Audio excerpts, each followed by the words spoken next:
Desvendados. Olá, eu sou Guilherme Tavares e este é o Desvendados, o podcast do Grupo Tocato. 2026 chegou com tudo. Ano de eleição, de grandes eventos como a Copa do Mundo, que mexem com o humor do nosso consumidor, que mexem com o humor das decisões que são tomadas pelo nosso consumidor e que muitas vezes acabam sendo mais rápidas e ao mesmo tempo. No final do dia, é uma avalanche de decisão e muitas vezes esse nosso consumidor, ele recebe também uma enxurrada de ações feitas por inteligência artificial ou feitas até mesmo por campanhas de marketing que prometem resolver de tudo. Como não se perder no meio de tanta distração é um desafio para esse ano, que é um ano curto, de calendário inclusive. No nosso episódio de hoje, dessa série especial para o aquecimento do DWX, o Data World Experience, o evento que acontece em Florianópolis no dia 26 e 27 de março, o maior evento de IA e dados do Brasil e da América Latina, a gente vai falar um pouco sobre como a área de dados pode ser uma estratégia, uma parceira estratégica para a área de negócios em um ano cheio de desafios, ajudando os líderes a manter o foco, a clareza e a consistência nas decisões. E é óbvio que eu vou trazer um convidado para lá de especial para esse episódio de hoje. Uma pessoa que entende muito de dados, mas que também entende muito de comportamento do consumidor, até mesmo pela empresa que ele trabalha. Então eu gostaria de chamar para a nossa mesa esse nosso amigo Denilson. Tudo bem, Denilson? Vem para cá. Tudo bom, Gui? Como é que você tá? Tudo certo. Denilson é engenheiro de sênior de dados do Mercado Livre. É isso mesmo, Denilson? É isso, eu já estou atuando hoje na cadeira de engenheiro de dados sênior no Mercado Livre, mas eu já tenho 12 anos de experiência na área, já trabalhei ali em diversas empresas, como a Magalu, Riachuelo, e eu sempre brinco assim, eu já sou um pouquinho desde o começo, né, daquele nosso antigo BI, que foi migrando hoje para engenharia de dados, mas assim, sempre trabalhei ali na parte de e-commerce com empresas que sempre estão vendendo muito. E é importante a gente citar isso. Conhece bem, então, o comportamento do consumidor, porque os nomes que você trouxe aqui são grandes varejistas. Exatamente. Que legal. Então, vamos lá. Eu queria, Denilson, trazer para o nosso primeiro papo uma tentativa de alinhamento, né? Porque a gente tem pessoas que nos ouvem de todo tipo de maturidade de dados ou maturidade de inteligência artificial, e a gente sabe que os nossos ouvintes aí gostam de entender um pouco os bastidores ou um ramp-up de conhecimento aí a respeito das temáticas que a gente vai falar no dia de hoje, antes da gente trazer o famoso tecnês ou trazer um pouco da nomenclatura que está muito mais profunda aí para quem está no dia a dia. Né? Então, eu queria que você trouxesse um pouquinho para a gente uma explicação a respeito do que faz um engenheiro de dados hoje numa empresa ou até mesmo no Mercado Livre. Bom, o engenheiro de dados, ele é hoje é uma evolução de diversas frentes que a gente tinha antes na área de dados. Antigamente você tinha os profissionais que eram responsáveis por trazer o dado do ambiente operacional para o ambiente analítico, para não onerar tanta área de operação e poder fazer relatórios mais complexos, mais históricos. Só que o negócio foi os dados e até se você parar para pensar a complexidade das coisas, elas foram evoluindo e deixou de ser algo tão trivial.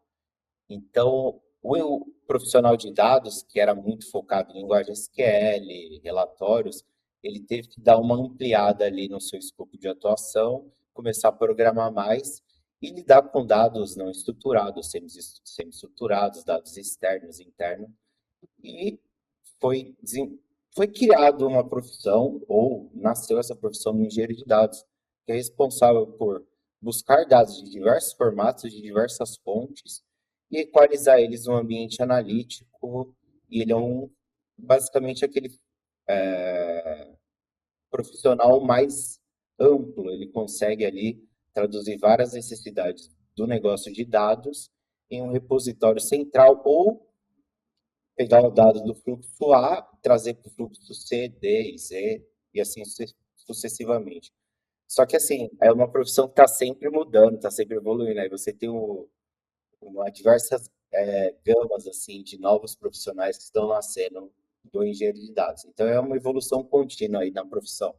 Mas basicamente, se eu fosse resumir, é o profissional que vai pegar o dado de vários ambientes e trazer ali para o analítico ou para o operacional, é aquele cara que vai fazer o dado fluir através de pipelines de dados, que são fluxos inteligentes, fluxos bem estruturados, que vai conseguir unificar a informação. Legal.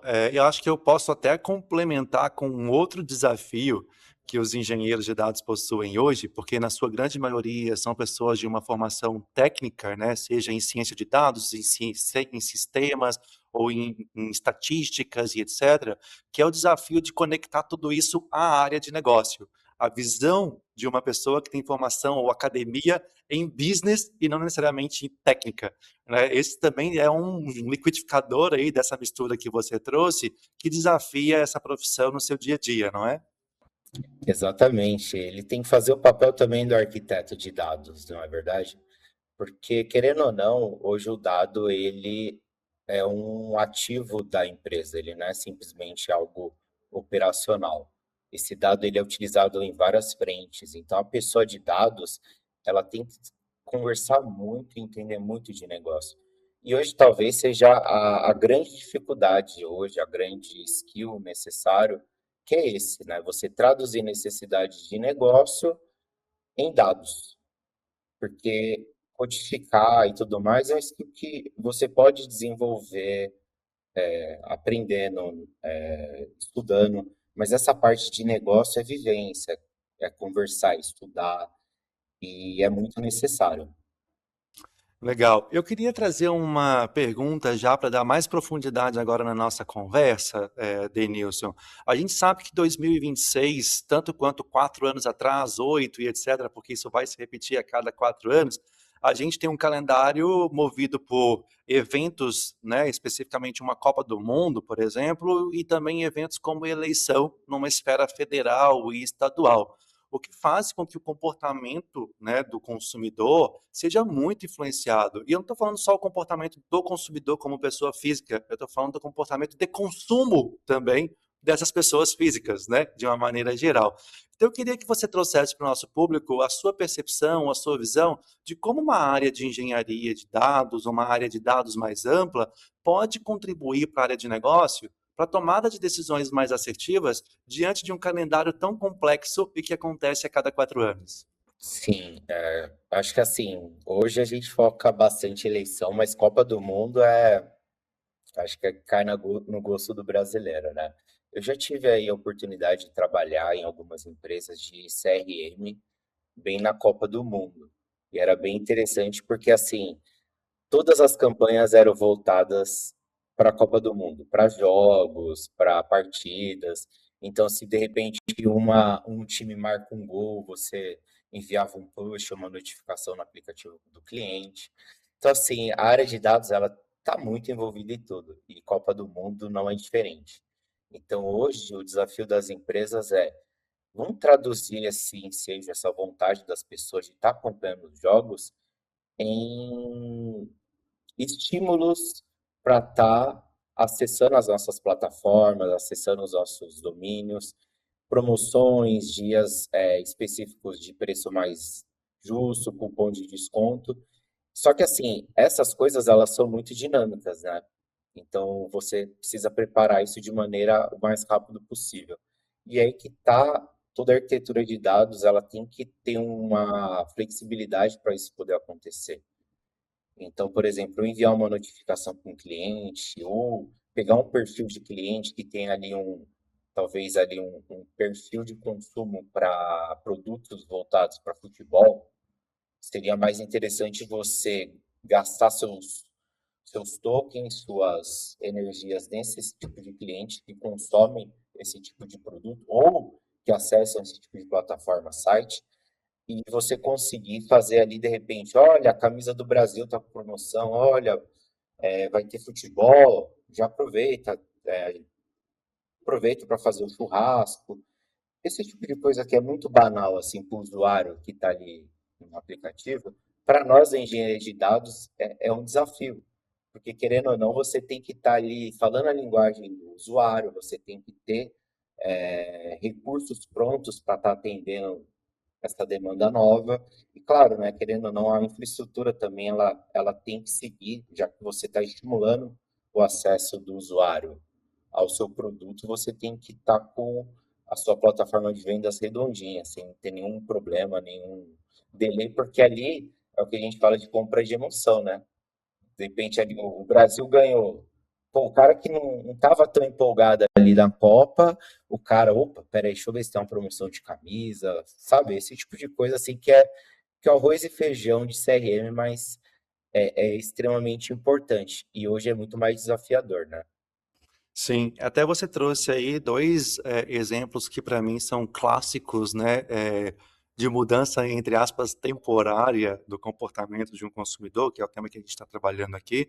Um deles é, eu não acreditava que o Brasil fosse bem nessa Copa, por isso eu não investi em comprar uma camiseta, mas aí o Brasil ganhou o primeiro, o segundo, foi classificado, talvez ali eu comece a buscar, né, uma forma de ter a minha camiseta do ano da seleção.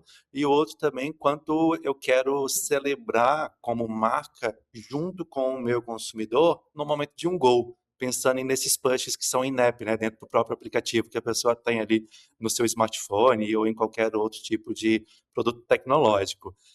Mas eu imagino que exista um desafio também aí ao longo do tempo para estruturas de engenharia de software, que é tentar separar ou entender o que é mudança temporária de comportamento do consumidor diante de eventos como uma Copa do Mundo, versus o que é uma oscilação do comportamento do consumidor que acontece naturalmente, né? O consumidor ele comporta hoje diferente do que ele comportava um ano atrás, talvez até 6 meses atrás.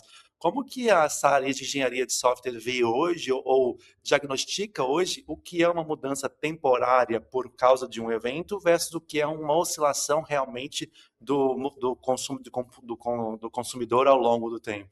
É, por isso que é extremamente importante você ter uma base muito boa histórica para você ver esses ruídos, né? Você vê de repente ali que o mês de, se eu não me engano, vai ser junho, né, a Copa, que o mês de junho de 2026 performou melhor do que o de 2024. Aí você não pode projetar o seu 27 baseado no 26, porque você sabe que teve aquele evento, né? Então, isso vai muito da análise das pessoas de Analytics Engineering. São pessoas ali que estão focadas na parte analítica e também do cientista de dados, né?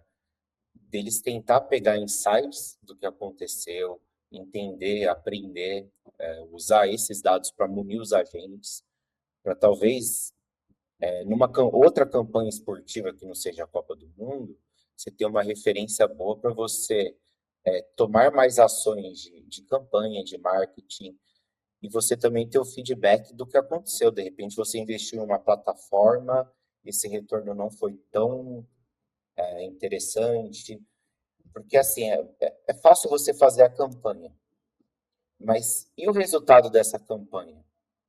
Como você vai metrificar isso? Então, é um desafio para as empresas esse ponto também. Será que eu vendi mais por conta disso mesmo? Será que, de repente, eu poderia ter gastado menos e ter tido o mesmo resultado?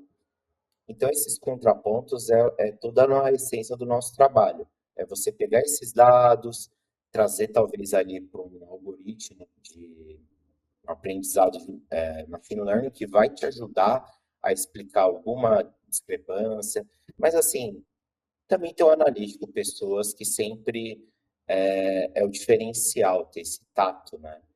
Mas pensando tecnicamente, o desafio maior, na minha opinião, é o retorno da campanha, se deu certo, se a gente conseguiu, se valeu a pena. Legal. Eu queria até pegar esse teu gancho e trabalhar algo que a gente falou bastante no DWX ano passado e que, sem dúvidas nenhuma, vai ser um tema bem abordado nesse ano de 2026 também, que é a questão da rentabilidade e aí sim projetos de inteligência artificial, não só em projetos de dados, porque se busca muito trabalhar com tecnologia, com inovação, para que venha algum tipo de resultado sobre esse investimento. E muitas vezes os projetos eles não trazem esse resultado. Eles são disruptivos, eles trazem inovação digital para as empresas, mas quando a gente vai olhar para o resultado final, não foi aquilo que se esperava ou que se projetava na hipótese inicial como solução daquela dor. E a gente vive hoje, quando a gente discute tendências, um cansaço desse hype da inteligência artificial. Porque muitos foram os projetos que se investiram rios de dinheiro, buscando resultados, e eles trouxeram resultados sim para as empresas, mas não aquele resultado esperado, ou na escala que se esperava, né? Então, empresas colocaram fortunas em chatbots, fortunas em outros meios de inteligência artificial, e não trouxeram aí resultados porque entenderam que sem uma base sólida de dados, nada adianta ter a melhor tecnologia de inteligência artificial, porque elas enfrentariam sim falta de rentabilidade no projeto. E você está falando aqui, né, no seu raciocínio, sobre a importância do resultado das ações que se fazem e como a área de dados pode entregar essas respostas para a área de negócio, né? Você sente também que há esse cansaço desse hype da inteligência artificial por um motivo de ter investido muito dinheiro no mercado, não especificamente no Mercado Livre, mas nas empresas em geral, e que a gente agora está tentando entender como a gente utiliza de maneira mais produtiva, eficiente a inteligência artificial, estruturando dados primeiro, ou você acha que a gente ainda vai continuar em 2026 trabalhando muito projetos de dados sem muita eficiência, sem muito resultado? Cara, você tocou num ponto e foi brilhante, assim. Acho que é um ponto que eu acredito muito no que você falou. Eu vou te contar um exemplo que aconteceu comigo, mas não agora de inteligência artificial, porque todo ano tem um hype. Aí, Big Data, Spark, todo mundo investe alucinadamente ali na novidade, né? Então, teve uma época, acho que foi 2018, que estava muito em alta machine learning, que era algoritmos mais simples do que a gente tem hoje, tá, gente? Bem mais simples. Mas estava aquela coisa, machine learning, basket case, regressão linear, tá todo mundo aprendendo, sabe? Análise de sentimento, todo mundo aprendendo Python para fazer as coisas nos projetos. E, cara, eu trabalhava numa equipe de CRM e eu tinha um gestor que ele falava, não, a gente precisa implementar uma rotina de machine learning para fazer as coisas, entregar valor para o cliente. Só que, cara, a gente fazia relatório copiando e colando do SQL no Excel. Então, assim, tipo, cara, eu quero aprender a pilotar um jumbo e eu não sei nem andar de bicicleta, não tem como, né? Então, as empresas, elas erram muito nesse ponto, que é o quê? O básico bem feito. O básico bem feito, ele é eficiente, ele é barato, ele é fácil de dar manutenção. E as empresas, elas não veem isso, elas querem ver ali o que está na onda do mercado. Aquela coisa, inovar, inovar. Mas, cara, se eu não tenho um fundamento sólido, se eu não tenho ali o beabá sendo feito de maneira excelente, tudo que eu construir em cima não vai perdurar.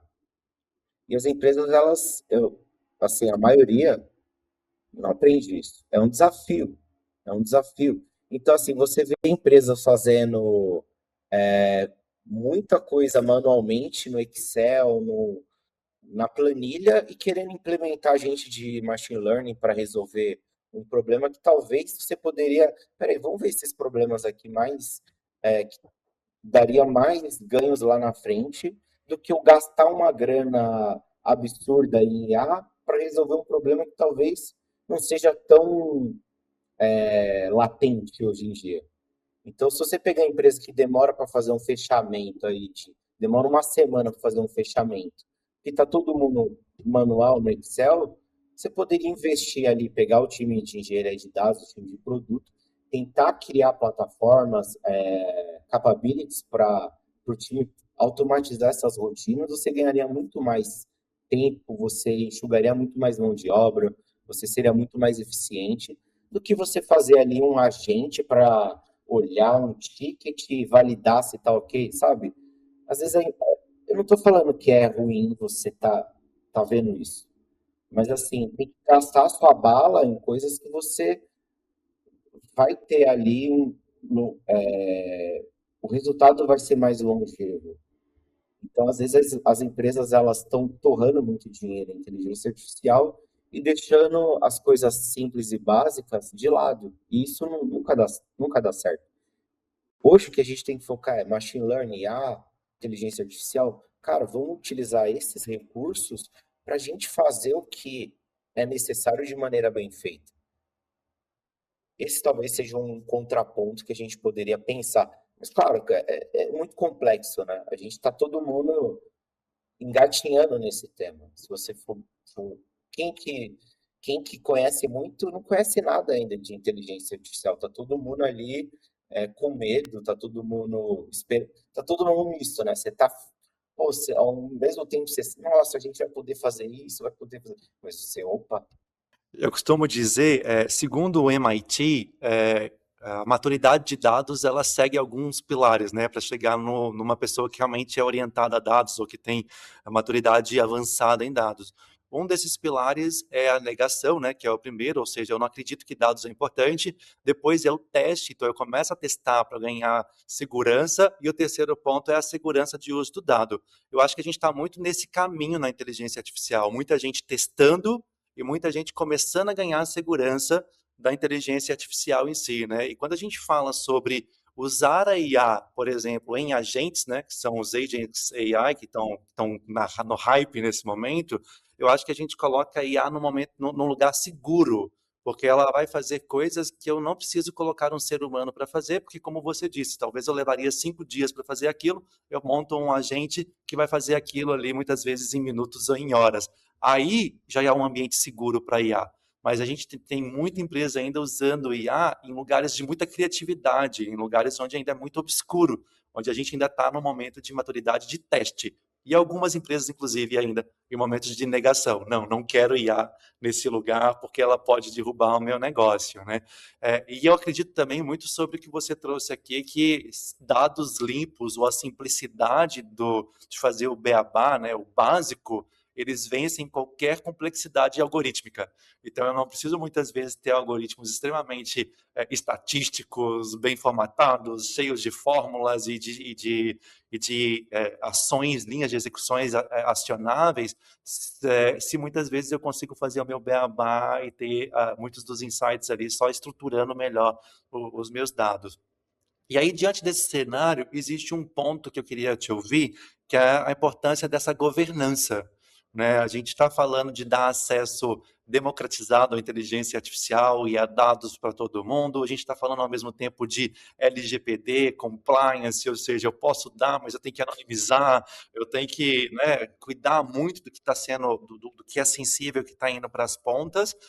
Então, governança se torna, sem dúvida nenhuma, também um ponto que as empresas sofrem aí de desafio, até mesmo para facilitar a tomada de decisão. Como é que você enxerga isso? Como é que o Mercado Livre enxerga isso hoje sobre a importância da governança diante de projetos de IA ou projetos de dados? olha, no Mercado Livre isso daí é primordial, assim, questão de segurança, de acesso, de dados sensíveis. Eu nunca vi, assim, nas que eu trabalhei, a seriedade nesse ponto do Mercado Livre. Segurança, tem times específicos só para esse ponto de dados sensíveis, de segurança da informação. E, cara, é um tema que a gente não pensa muito, né? O quanto nós, pessoalmente, damos de informação para a gente, por exemplo, o ChatGPT, cara, se ele puxar tudo que você pergunta lá, ele tem um overview da sua vida, o que que você faz, o que que você está doente, o que que você toma, assim, então, essa questão de sensibilidade e IA é um tema que a gente pode se aprofundar muito, né? Até que ponto a gente pode munir com essas informações, né? Porque a gente está, como você falou, a gente ainda está na ponta do iceberg. O quanto esse dado ele passa por essa inteligência e a gente está seguro, né? Então a gente tem que ter mecanismos de segurança assim para estar disponibilizando esse dado e em plataformas seguras, né? Então, quando a gente pensa, e é um tema assim de segurança de informação extremamente importante que as empresas às vezes não dão a seriedade assim. Quantos vazamentos a gente já viu esses últimos tempos? Telefone, e-mail. Então, assim, É primordial, assim, acho que qualquer desenho de dados, qualquer arquitetura, esse é um dos pilares para você iniciar o seu desenho de segurança. Como vai ser a segurança, acesso, quem que vai poder acessar, tem que ter uma rastreabilidade de quem acessou, tudo isso tem que estar bem condicionado, bem desenhado. Agora, em relação a IA acessando, realmente eu não tenho muito background para falar, mas as pessoas têm que tomar um pouco de cuidado porque você alimenta até os seus próprios recursos que você utiliza, né? Muita informação pessoal, não sei. Eu queria te fazer uma última pergunta antes da gente transicionar para o nosso quadro aqui do reflexo do espelho. A gente sabe que a gente vive um cenário, independente do ano de 2026, né, e esse ano, sem dúvida nenhuma, maior ainda, de muita pressão por resultado, né, por decisões rápidas, diante de mudanças que a gente vê que são constantes, né? Não existe muito espaço dentro das empresas hoje, ou dentro dos negócios, para iniciativas que não geram um impacto real no negócio. O que vocês têm feito aí? Você tem observado como resultado uma redução também no custo de servir ao consumidor de vocês, ao cliente de vocês, trazendo resultado para a empresa através de dados preditivos, automação, através de algoritmo, machine learning ou até mesmo inteligência artificial? A empresa como um todo, ela está conseguindo, além de melhorar a qualidade de entrega de serviço para o seu cliente, né, usabilidade, né, o UX, etc., ela também está conseguindo reduzir o custo dela para entregar tudo isso com mais qualidade, ou você ainda acha que a gente está no próximo a break-even ou ainda não em break-even diante desse cenário? Eu posso falar até como cliente do Mercado Livre, né? Quando eu entrei na empresa, eu tinha consumido muito pouco produto, né? Comprado muito pouco. Hoje, basicamente, é quase metade do meu salário fica na empresa. Então, assim, cara, eu acho que se você olhar os números do Mercado Livre, eles vão dizer por si só o crescimento, a qualidade da entrega. Tem produtos que chegam no mesmo dia ou no outro dia. Cara, assim, se você olhar o Correio, olhar o Mercado Livre, não tem nem como comparar. O que era antes, você comprava alguma coisa, demorava 2, 3 semanas. Hoje, ah, chega no outro dia, assim, você recebe a notificação que seu produto acabou de chegar, que está a caminho. Então, acho que assim, os números, eles não mentem, né? A qualidade, a seriedade do Mercado Livre. Eu, não apenas como funcionário, mas assim, como cliente, é satisfatório você estar trabalhando numa empresa que tem esse nível de compromisso com o usuário, né? Então, é muito simples. Os números dizem isso. Então, eu sempre falo assim, até minha mãe também começou a comprar já quase tudo no Mercado Livre. Então, assim, cara, você começa a ficar um usuário. É aquilo, o cliente, não adianta, se você comprou uma vez e a experiência foi ruim, você não vai comprar de novo. Então, quantas pessoas compram repetidamente no Mercado Livre?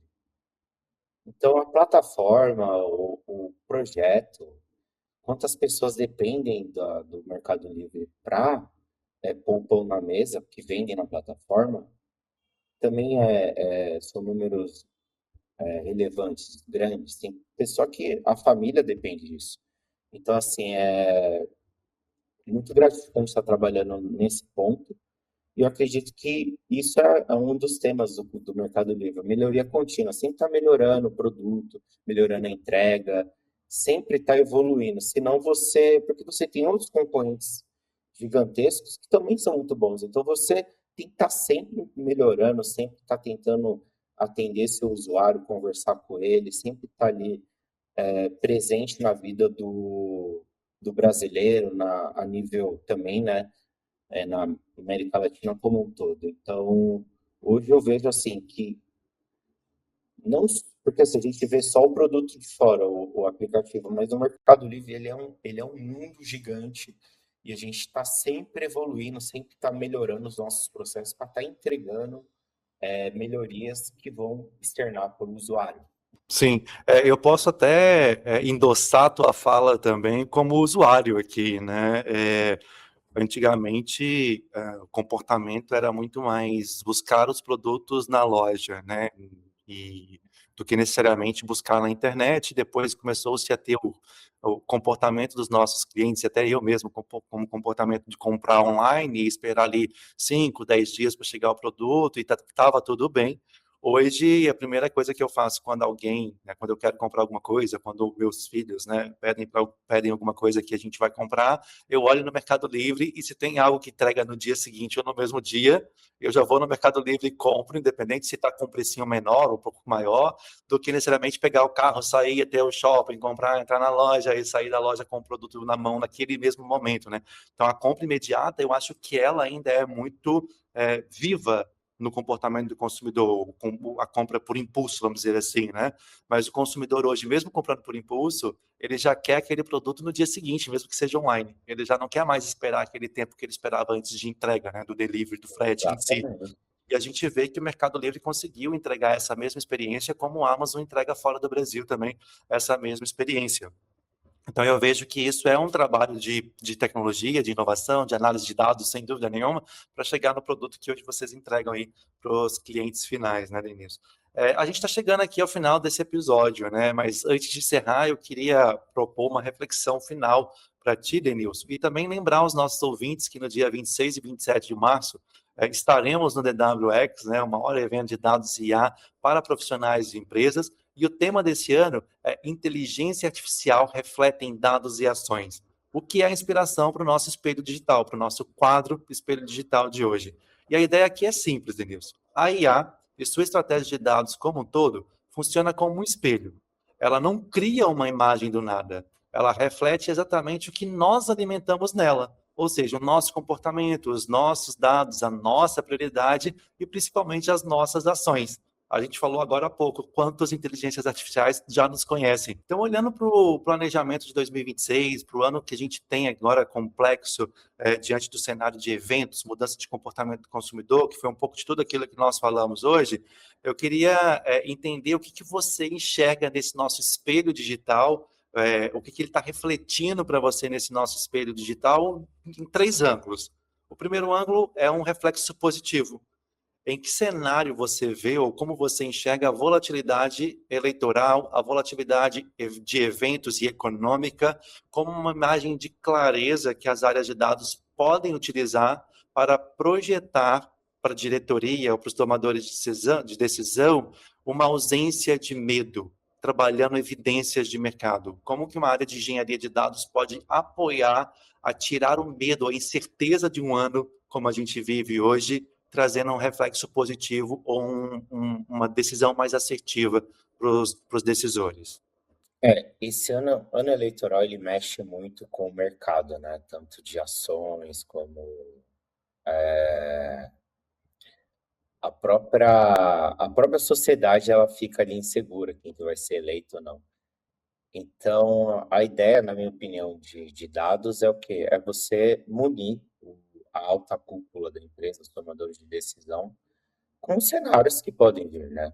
Possíveis cenários, possíveis riscos, possíveis ameaças. Porque, querendo ou não, a gente fala que isso aí está num quadrante externo, né? Não é uma coisa que a gente pode mudar de dentro da nossa empresa. É uma ameaça que vem de fora, uma oportunidade. Então, trazer oportunidades, trazer ameaças. Então, esse ponto é muito importante. O negócio e o dado e a tecnologia tá conversando, tá debatendo, e um ajudar o outro, né? Porque é um trabalho de duas mãos. Você precisa trazer informação e também ter uma pessoa ali que ela possa projetar os cenários, os riscos. Então, acho que hoje, nesse cenário de dados, é dar informação para a alta cúpula, os tomadores de decisões, e projetar cenários, ameaças e oportunidades. Legal, ótimo, ótimo reflexo positivo. A gente sabe que também a gente vive a possibilidade de ter reflexos distorcidos. Muitas vezes aquilo que eu estou analisando não é necessariamente a verdade. Isso por vários problemas, seja problemas na estruturação de dados, na coleta de dados, na inserção, no input do dado, né? Então a gente sabe que um dado não bem, entre aspas, higienizado, governado ou estruturado, pode sim trazer reflexos distorcidos. Apoiado a isso, a gente tem o processamento ágil e alto da inteligência artificial, que a gente vive esse hype excessivo que a gente falou hoje no nosso episódio.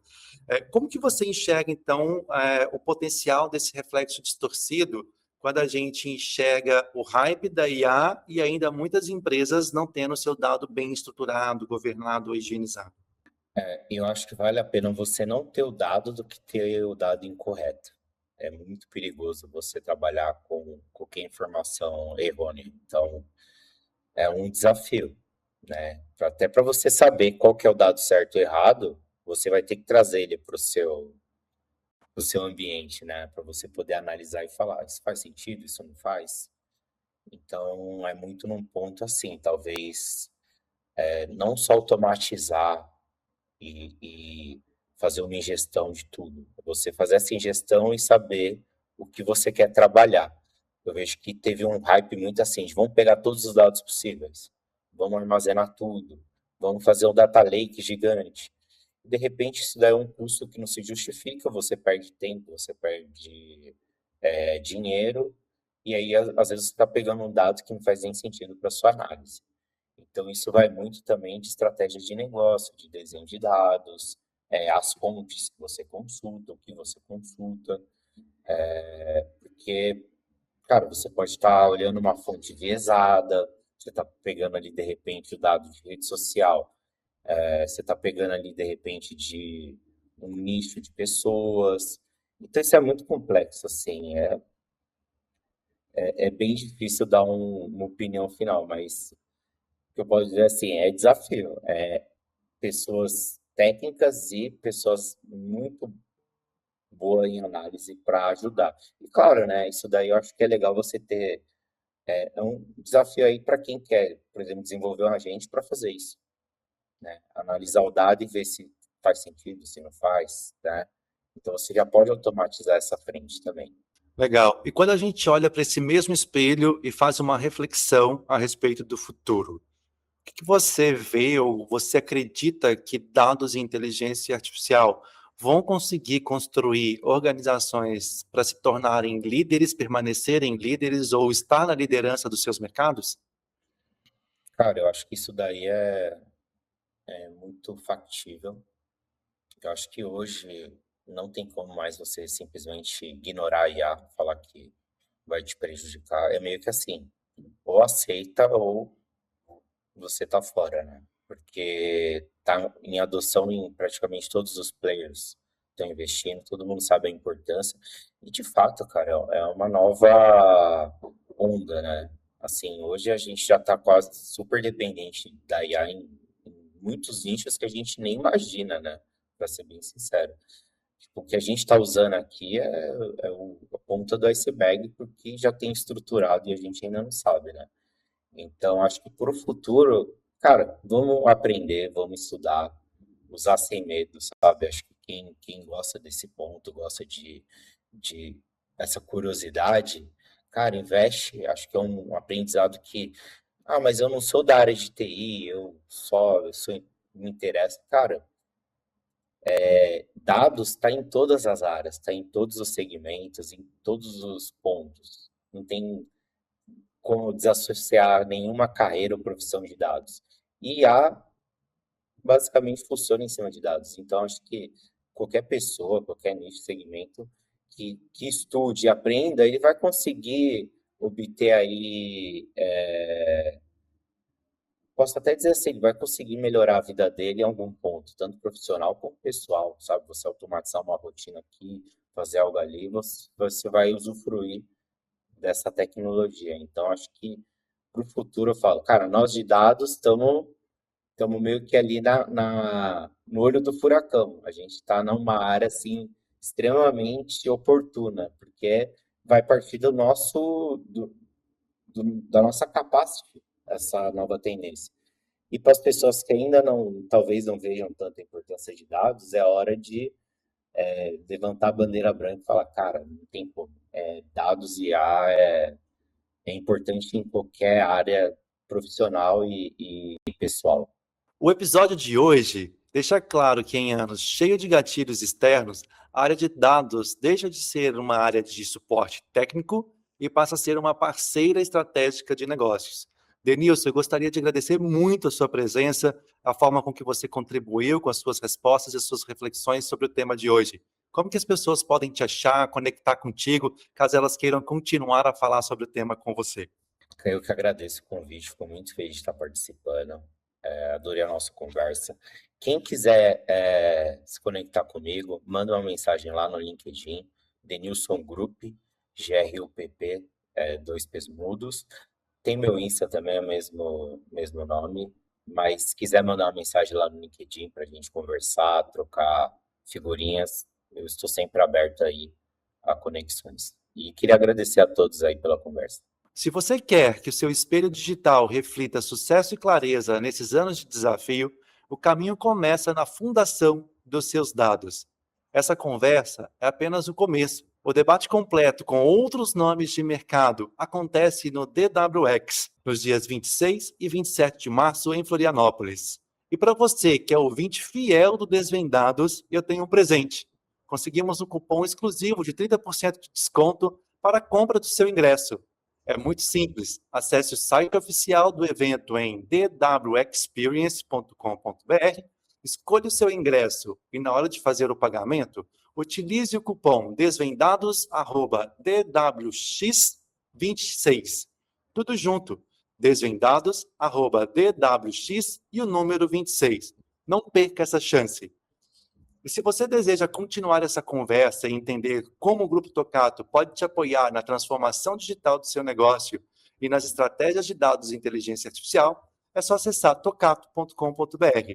Se inscreva em nosso canal, adicione Desvendados ao seu favorito e compartilhe esse episódio do podcast. Te espero no próximo.